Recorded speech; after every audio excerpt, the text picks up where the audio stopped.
Kasi yung format niya mali. And then number two, yung meron siyang kino-quote niya yung Constitution, mali pa yung pag-quote. So, hindi siguro gawa ng abogado yan o ng legislative staff. Oh. Okay, opo. Sige, so tingin po ninyo, kumbaga, mali ang mga informasyon, mali din yung forma. Kumbaga, yung form tsaka substance, mali. Opo, mali. Tapos kahit narito ang Balitang Pinoy TV.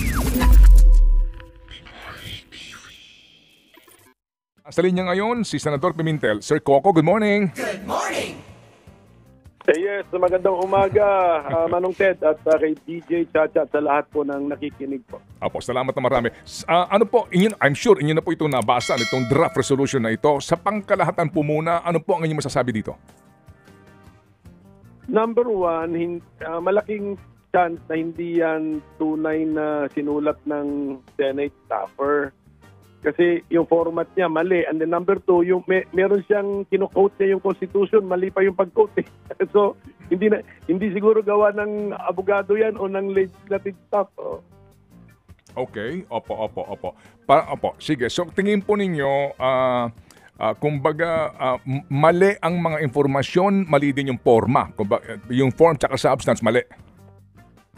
Opo, mali. Tapos kahit yung pagdating naman doon sa argument, disagree naman tayo doon na merong tawag yan, de facto dismissal. Disagree tayo ron. Una sa lahat, ang utos ng Constitution sa Senado, trial by the Senate, o Senado ang inuutusan na, trial by the Senate shall forthwith proceed. So ituloy nyo yung paglilitis. Hindi pwedeng pag-file ng impeachment, pwede ididiretso mo sa basurahan. Hindi po pwede yun. Opo. Senator Coco, kayo po naman sitting senator ngayon, ano po? Hindi ko lang po alam kung gaano ho kayo nababalitaan ng majority dyan sa mga bulong-bulungan nila, pero ang narinig po natin, ang bulungan dyan, ito pong draft na ito ay nakaabot naman talaga kay SP Escudero. At ang sinasabi daw po, gumagawa pa ng ibang draft para po ipulido ang mga informasyon at argumento dito sa sinasabi na talagang balak nila na magkaroon ng de facto dismissal. Ito ba inyo rin po narinig? Hindi. Sinisiguro nilang hindi ko marinig. Pero number one, kung draft lang yan, kahit yung draft na pinapakita o pinadala sa akin, ni walang signature, ni walang attribution, hindi inaamin kung sino yung sponsor or author.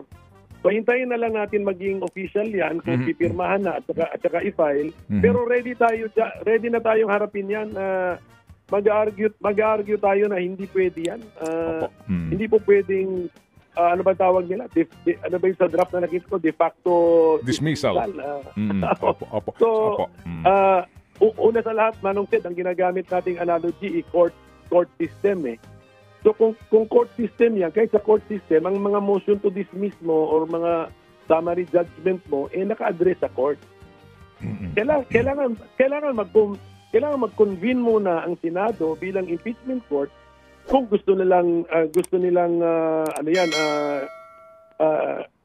i-process yan o i-entertain yung resolution na yan. Sa korte sinasubmit yan para magdebate kami ron bilang senator judges.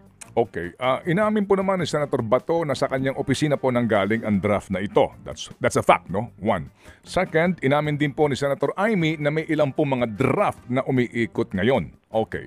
So, kumbaga, sadya po talagang may tinatrabaho ang ilan na makapagpalabas ng resolusyon para po nga sa dismissal nitong complaint na ito. Ang punto po namin ngayon, Senator Coco, ay sinasabi po ni Ginoong Escudero, na bagamat ito po'y scrap of paper lamang ngayon, unless it is filed and debated and voted upon. Ang sinasabi niya po dito, if someone will make a motion, it can be acted on, debated, and voted upon. Alright? The Senate is a deliberative body whose plenary is supreme. So, ito daw po'y dadaan pa rin sa botohan ng mga miyembro ng plenaryo. Hindi ba kayo nababahala sa ganitong statement?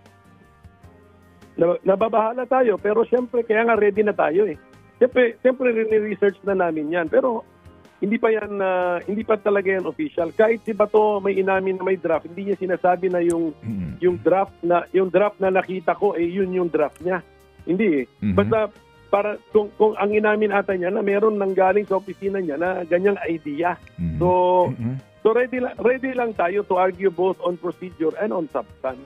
Okay. Ready, mabuti nga at maaga pa lang meron ng lumabas na nag-circulate na ganyan para napapaghandaan din natin yung kahit yung laman nung draft na yon. Opo, salamat nga po kayo pinaghahanda na ngayon pa lang. Pero again, balikan lang natin, ano ba talaga ngayon ang actual na estado nung articles of impeachment? Ito ba formally ay na-acknowledge na ba ito sa plenaryo na tinanggap namin? And ano ba ang dapat na mangyari on June 11? Kayo ba muna ay manunumpa bilang senator judges o kapag may inihain na gantong uri ng resolusyon, pagbobotohan na ba kaagad yon? Yan ang i-anticipate na ngayon natin yan. Kasi ganito, okay. Number one, nung Lunes, nagdebate na kami kung maka-crossover ba ang impeachment sa 20th. Ibig sabihin, abinado na itong Senado na ito na may natanggap na itong impeachment case. Nasa record na, pinagdibatihan na nga kung pwede ipasa sa susunod na Senado eh. So admitted na yon, meron kaming pending impeachment case. Ang situation, waiting kasi si Senate President linagay niya sa June 11. So doon natin na yun yan itatake. Ngayon, ang dapat procedure, babasahin ng House of Representatives prosecutors ang articles of impeachment sa June 11, 4 o'clock ng hapon. Dapat, ito ngayon ang bantayan natin. Logic and by the rules, logically speaking, at saka suportado ito ng nakasulat sa Senate impeachment rules, pagkabasa ng articles of impeachment, dapat diretso na kami sa pag-convene ng Senado as an impeachment court. Dapat sabihin ng Senate President, the Senate as an impeachment court is now in session. Dapat ganon, mag-oath-taking tapos kami. Ngayon, yung reso ngayon na umiikot, baka yan ang panggulat. Pagkatapos basahin ng House of Representatives ang articles of impeachment, kasi session pa namin yun as legislative, baka ipasok ngayon yan. Kaya bantayan na ngayon namin yan, handaan namin. Tama ba yung procedure?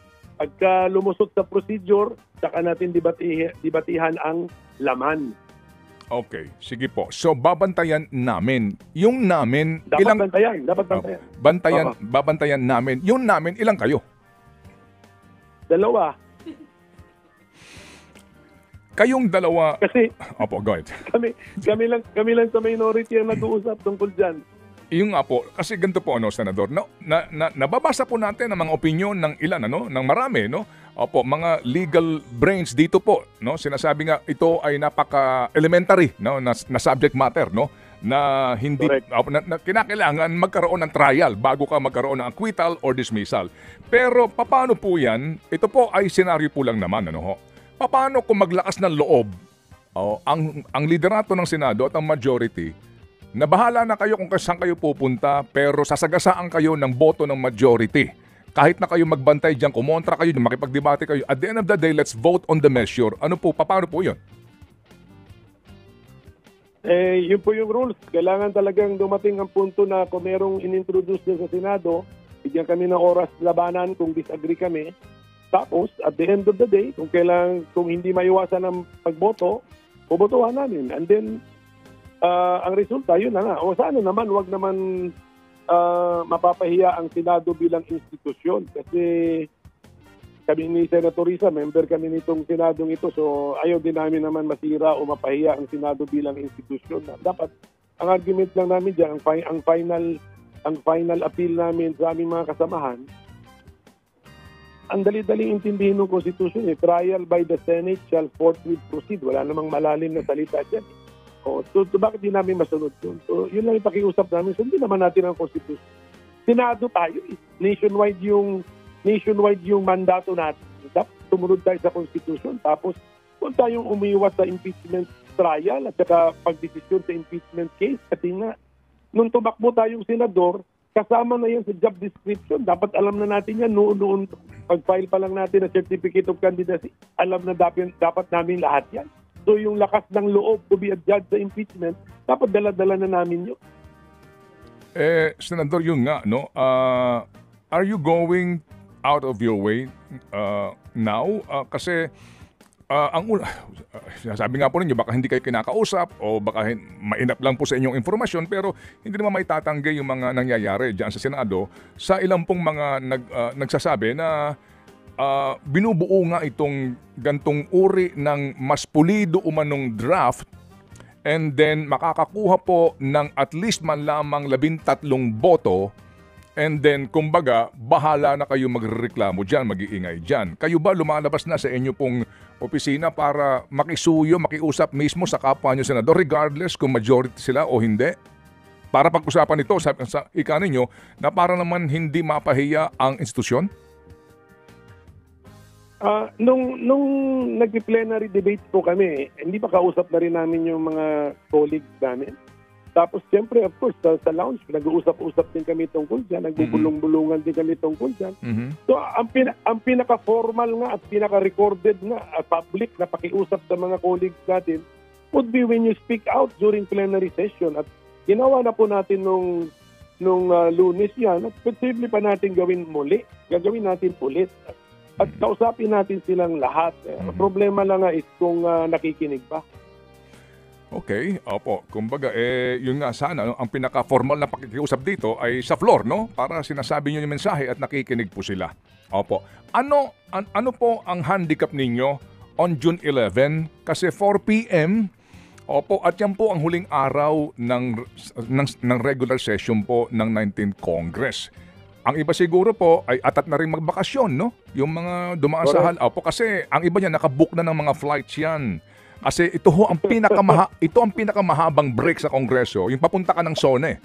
Opo, 40. Opo. Opo. So everybody's in a hurry. 'Di ba? Ang iba ho talaga dito may mga plano na. Opo, nakapangako na kay Mrs. na sila pupunta ng Paris, no? Mga ganun pong usapin. Alam mo Manong Ted, ang pinaka-handicap talaga namin sa minority is we are assuming good faith. We are assuming good faith. Nung sinabing June 11, 4 p.m., okay, ang assumption namin dyan, may quorum pa in good faith kasi talagang yung duty namin at senator, gagampanan namin. Kailangan mag-attend kami. Yan. So yun ang aming assumption. Ngayon, mangyayari ba yun o hindi natin alam. Pero siguro naman, tama naman kami na we have to assume good faith. Diba? We have to assume na ang mga hinalal nationwide, senador na nga ang ranko namin, posisyon, meron din kami sense of responsibility. So we have to assume that. So, kaya tignan mo ngayon, nagko-cooperate kami kung legislative matters ang gusto ni Senate President. Nagpupuyat kami hanggang alas 11 kagabi to work on the majority's legislative agenda. Kasi good faith din kami as minority. Sana everybody is acting in good faith. Kaya nga meron ako sinabi noon na dapat no surprises. Pagdating sa June 11, merong quorum hanggang 4 p.m., pinasa ng House of Representatives, then we convene as an impeachment court. There should be no surprises kung everybody is acting in good faith.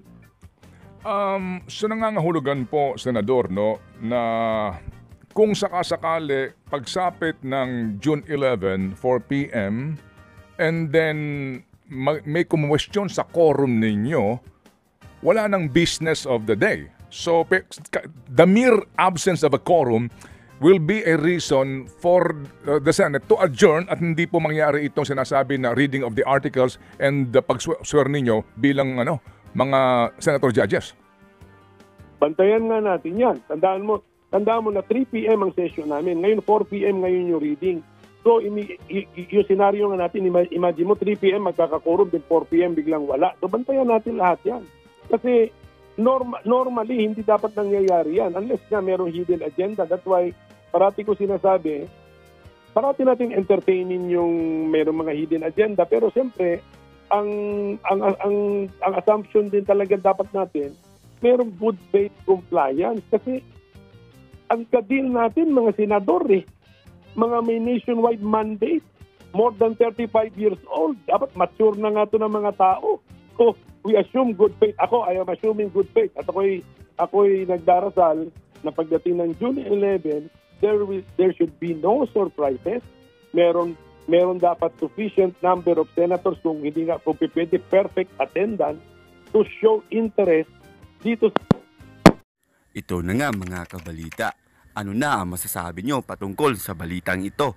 Please comment down below mga kabalita. Pag-usapan natin yan sa comment section. At kung di ka pa nakasubscribe sa ating channel, baka naman